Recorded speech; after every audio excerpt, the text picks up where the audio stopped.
görsünler çalışsın. Görsünler mi böyle? Neyi görsün? Ama bir istat film var. Ne var? Ne var?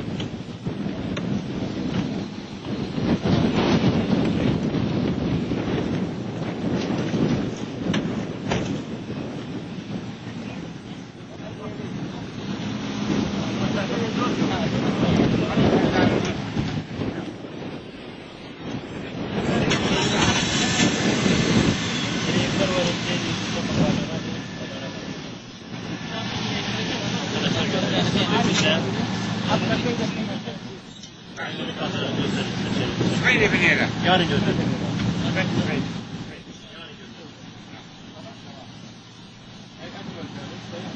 Tamam.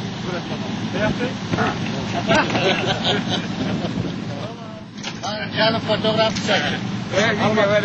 Ben bu peşayı kalkmasını bir defa eski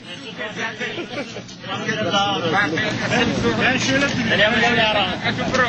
Ben eski Mansur Kürgüleri. Bu güzel. Evet, bura bitti. Buraya kadar. Allah'a şükür.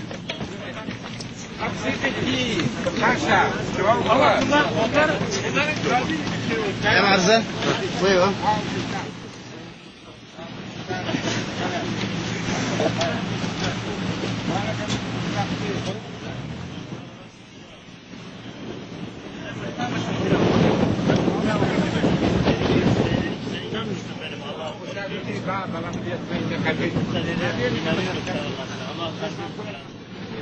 Ben de onun için kalemine böyle uğraşıyorum. Kalbini alsın.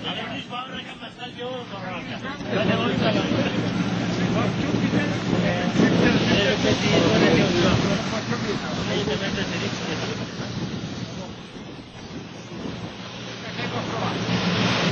Ankara Ketal'de